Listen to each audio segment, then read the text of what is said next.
Hello guys, welcome to new learning platform. Guys, UGC NET आणि आपला Maharashtra set यांच्या दृष्टिकोनातून पेपर फर्स्ट जो सर्वांसाठी कॉमन असतो त्यासाठी पूर्णपणे टॉपिक वाईज आपण सिरीज पाहतो. यामध्ये आपण पाहतो पीपल डेव्हलपमेंट अँड एन्व्हायरमेंट.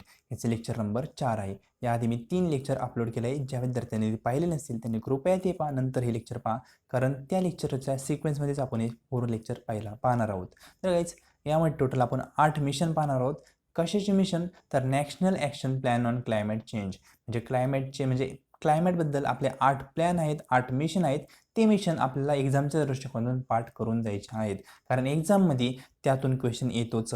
2018पासून तुम्ही पाहिलं तर या मिशनवर क्वेश्चन इनडायरेक्टली डायरेक्टली आलेलाच आहे, म्हणून हा टॉपिक स्किप करू शकत नाही, खूप महत्त्वाचा आहे. तर काहीच सुरू करूया आजचं लेसन. त्याआधी हा आहे आपला पीपल डेव्हलपमेंट अँड एन्व्हायरमेंटचा पूर्णपणे सिलेबस. त्याच्यातील आपण यामध्ये कन्सेप्ट पहिल्यांदा फर्स्ट लेक्चरमध्ये, त्यानंतर मिलियन डेव्हलपमेंट गोल हे आपण थर्ड लेक्चरमध्ये कव्हर केले आणि सस्टेनेबल डेव्हलपमेंट गोल हे आपण सेकंड लेक्चरमध्ये कव्हर केले. आज आपण पाहतोय national action plan on climate change. आता तुम्ही म्हणताल हे दिलं आहे कुठं? तर हे पहा, सर्वात खाली national action plan on climate change. इथं 8 मिशन आहेत, ते 8 मिशन आपण इथे कव्हर करतो आहे. म्हणजे आपला लास्ट टॉपिकमधील हे नॅशनल ॲक्शन प्लॅन आहे ते पण आपले कव्हर होतील. म्हणजे फर्स्ट टॉपिक पूर्णपणे आपला कव्हर होईल. फर्स्ट म्हणजे कोणता पॉईंट म्हणतोय मी, पॉईंट म्हणतोय, हा पॉईंट पूर्णपणे आपला कव्हर होईल. सेकंड पॉईंटमध्ये पाठ करण्यासारखं काही नाही, पण अँथ्रोपोजेनिक ॲक्टिव्हिटी कोणत्या असतात ते मी तुम्हाला थोडक्यात सांगाल. जेव्हा आपण कन्सेप्ट डिस्कस करत होतो ना, तेव्हा पण मी याच्याबद्दल थोडक्यात सांगितलं होतं, पण पुन्हा एकदा आपल्या नेक्स्ट लेक्चर जे असेल त्याच्यामध्ये याचं रिमाइंडर करून देईल, म्हणजे आपले 2 पॉईंट याचे कव्हर होतील. आता काही सुरू करूया हे लेसन. त्याआधी जर तुम्ही या चॅनलवर नवीन असाल तर नेट आणि सेटच्या अपडेटसाठी या चॅनलला सबस्क्राईब करा. त्याचबरोबर आपले VPD एज्युकेशन टेलिग्राम चॅनल आहे त्यालाही जॉईन व्हा, जेणेकरून कोणतंही अपडेट असेल किंवा PDF असेल ते तुम्हाला तिथे अवेलेबल होईल.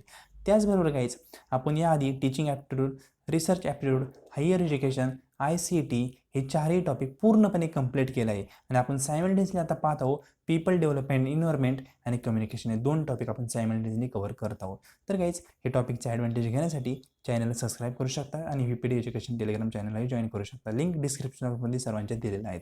सुरू करूया आजचं लेसन. तर आपण पाहतो people development and environment.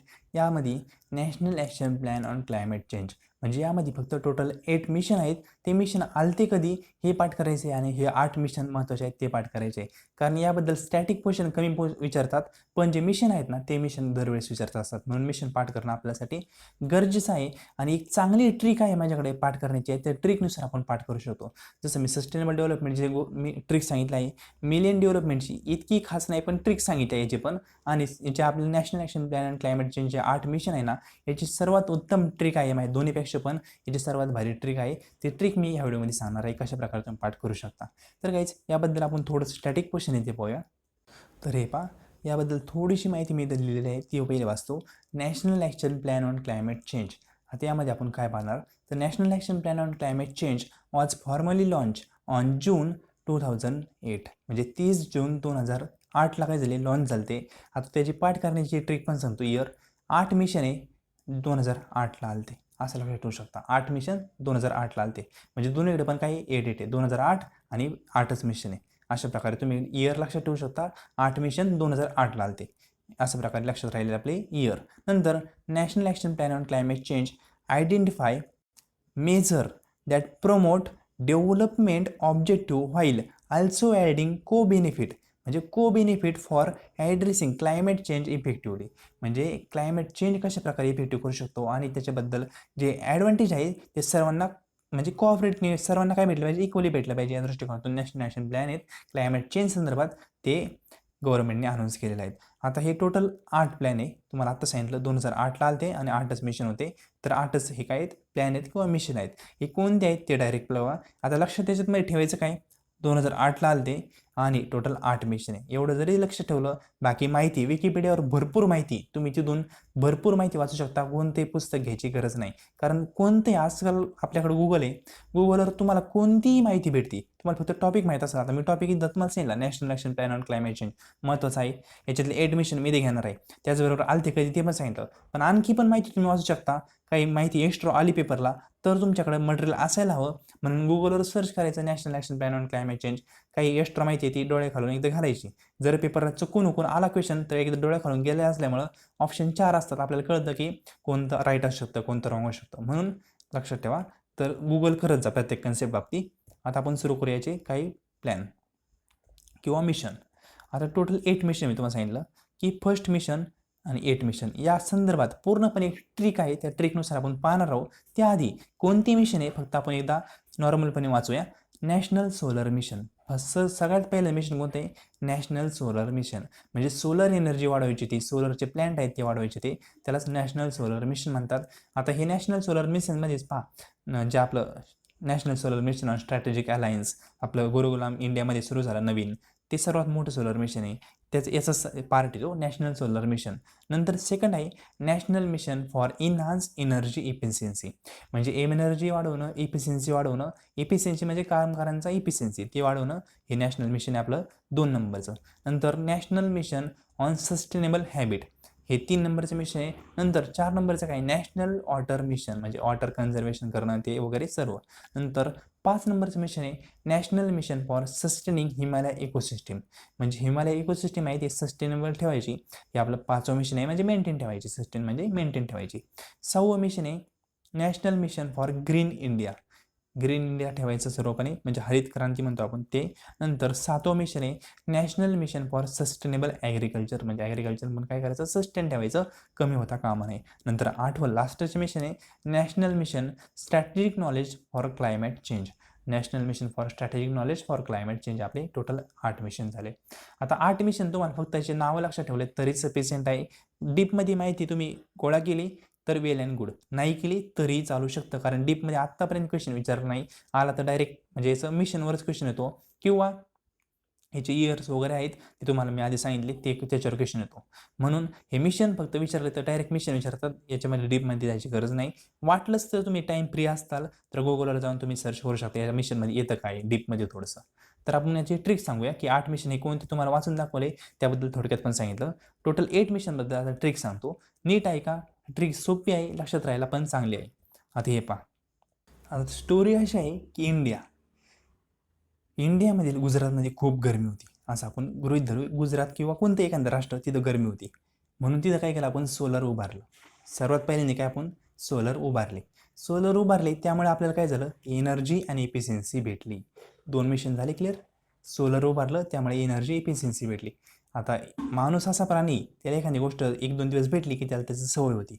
सोलरमुळे energy efficiency भेटली त्यामुळे त्याला काय सवय झाली, म्हणजे हॅबिट झाली. 3 विषय कंप्लीट झाले आपले. सोलरमुळे काय भेटली? एनर्जी भेटली. एनर्जीमुळे हॅबिट झाली त्याची. आता कळालं. पण सोलर आपण का उभारलं? पहिली गोष्ट, गरम होतं. आता गरमी होती त्यामुळे काय झालं? वॉटर पण लागलं, म्हणजे पाणी पण लागलंच आपल्याला. पाणी लागत होतं. म्हणजे आता आपले 4 मिशन कंप्लीट झाले बघा. म्हणजे 50% आपला क्वेश्चन कंप्लीट झाला. सोलर उभारलं, सोलरमधलं एनर्जी आणि इफिशियन्सी भेटली. एनर्जी इफिशियन्सी इतकी भेटली की माणसाला त्याची सवय लागली, म्हणजे हॅबिट लागली. म्हणजे 3 मिशन झाले. आता सवय लागली, पण नंतर आपल्याला आठवलं सोलरमुळे तर खूप गरमत आहे, म्हणून आपण पाण्याच्या शोधात गेलो. आता पाणी शोधत शोधत आपण कुठं पोहोचलो माहिती आहे का? हिमालय इकोसिस्टीममध्ये. म्हणजे पार हिमालयात गेलो आपण पाणी शोधत. आता वॉटर शोधायचं आहे, वॉटर मिशन आहे आपलं, त्यासाठी आपण हिमालय इकोसिस्टीममध्ये गेलो. आता माणूस असा प्राणी, त्याला थोडं असलं ना तर सफिशियंट नसतं. त्याला दिसलं ना, जेवढं दिसलं ना तेवढं सगळं आपलंच, त्याला असं वाटतं. हिमालय इकोसिस्टीममध्ये इतकं पाणी दिसलं की त्याने काय विचार केला? सर्व पाणी काय करायचं? आपल्या इकडे आणायचं, म्हणजे आपल्या राज्यात आणायचं. त्यासाठी त्याने काय केलं? ग्रीन इंडियाचा हा प्रकल्प हाती घेतला. हिमालय इकोसिस्टीममध्ये खूप पाणी दिसलं त्यामुळे त्याने काय केलं? सर्व ग्रीन इंडिया करायचं. आता ग्रीन इंडिया करायचं म्हणजे पाणीच पाणी दिसतंय ना, मग ग्रीन इंडिया करायचं. मग ग्रीन इंडिया करायचं तर कसं करायचं? ॲग्रिकल्चरचा थ्रू करायचं. म्हणजे आता सर्वत्र शेती झाली, आता सर्वत्र शेती पसरली, म्हणजेच ग्रीन इंडिया होईनच ना ऑटोमॅटिक. मग त्याने ग्रीन इंडिया करायचा विचार केला, 6वं मिशन. आता मग ग्रीन इंडिया करायचा विचार तर केला, पण ते कशा थ्रू करायचं? मग त्याला सुचलं ॲग्रिकल्चर. मग agriculture through green India mission करायचं. आणि या 7 मिशनपर्यंत त्याला सर्व, आता ॲग्रिकल्चर त्याचं सक्सेसफुल झालं. या सर्व गोष्टीतून त्याला काय भेटलं? स्ट्रॅटेजिक नॉलेज भेटलं, म्हणजे जगायचं कसं याचं नॉलेज भेटलं. अशा आपले 8 मिशन कंप्लीट होतात. किती सोपं आहे सांगा. आता फक्त एकदा पुन्हा रिपीट करतो, तुम्हाला एकदा पूर्णपणे माइंडमध्ये तुमच्या सेट होईल. हे पहिलं मिशन होतं सोलर. का? तर गरम होते म्हणून आपण सोलर उभारायला सुरुवात केली, की ऊन चांगलं आहे म्हणून सोलर उभारले. आता ऊन चांगलं होतं, सोलर उभारले, त्यामुळे सोलरमुळे काय झालं? पण एनर्जी एफिशियन्सी भेटली, म्हणजे एनर्जी आली. सोलर उभारले म्हणजे एनर्जी आली. पण माणूस कसं आहे, त्याला सवय लागलेली आहे त्याची. सवय लागल्यामुळे काय झालं? त्याला नंतर लक्षात आलं, सवय लागली सोलरची, पण नंतर लक्षात आलं की आपल्याला सोलरमुळे तर आपलं NAPCC वगैरे सगळं भेटलं, पण पाणी काय भेटत नाही. म्हणजे वॉटरची त्याला गरज पडली. आता वॉटर शोधण्यासाठी ते कुठं गेला, डायरेक्ट हिमालय इकोसिस्टीममध्ये गेला. म्हणजे 50% आपला कंप्लीट कुठं होतो, 4थ्या नॅशनल मिशनपर्यंत आपला 50% पोर्शन कंप्लीट होतो. 50% पोर्शन कंप्लीट झाला, तो हिमालय इकोसिस्टीममध्ये गेला. कशासाठी गेला? वॉटर म्हणजे पाण्यासाठी गेला हिमालय इकोसिस्टीममध्ये. इतकं पाणी दिसलं, माणूस हा कधी पण सॅटिस्फॅक्शन होत नाही. त्याला इतकं पाणी दिसलं, त्याने विचार केला आपण ग्रीन इंडिया बनवू, ग्रीन इंडिया बनवू. म्हणजे इंडिया ग्रीन बनवायचा. आता ग्रीन इंडिया बनवायचं आहे आपल्याला, हिमालय इकोसिस्टममधून काय सुचलं त्याला? Green India. ग्रीन इंडिया बनवायचा. मग कसा बनवायचा? Agriculture through. म्हणजे शेती सर्वत्र केली, सर्वीकडे शेती, शेतीची पिकं दिसले वरतून, तर काय दिसणार? ग्रीन इंडिया दिसणार. मग त्याने ग्रीन इंडिया कसं केला? ॲग्रिकल्चर थ्रू केला. आणि ॲग्रिकल्चर त्याने केल्यामुळं त्याला काय भेटलं? सर्व गोष्टींचं नॉलेज भेटलं, स्ट्रॅटेजिक नॉलेज हे त्याला भेटलं. टोटल 8 मिशन होते. किती वेळ लागला? 10 मिनिटं. आपले टोटल 8 मिशन चांगल्या प्रकारे पाठ झाले. असे नाही तर असे पाठ करू शकता. पहिलं मिशन सोलर आहे, दुसरं मिशन एनर्जी एफिशियन्सी आहे, तिसरं मिशन हॅबिट आहे, चौथं मिशन वॉटर आहे. अशा प्रकारे पण पाठ करू शकता. पण मी जे ट्रिक सांगितलं ना, त्यानुसार जर पाठ केले का स्टोरी टाईप, तर कधीही विसरणार नाही. मी हे जे तुम्हाला शिकवतोय 5 वर्षापूर्वी वाचले होते मिशन. आज सहज तुम्हाला शिकवायचे म्हणून काढले, तर ॲज इट इज माझे पाठ होते. मला कोणतेही नोट्स पाहायची गरज पडली नाही. कारण का? मी स्टोरी टाईप हे पाठ ठेवले होते. म्हणून तुम्हाला पुन्हा सांगाल, स्टोरी करा, स्टोरी टाईप पाठ ठेवा. कधीही रिपीट वाचायची गरज पडणार नाही. कायमचे काय होतात? मेमरीमध्ये फिट होतात. तर काहीच हा लेसन कसा वाटला कमेंट बॉक्समध्ये कमेंट करा.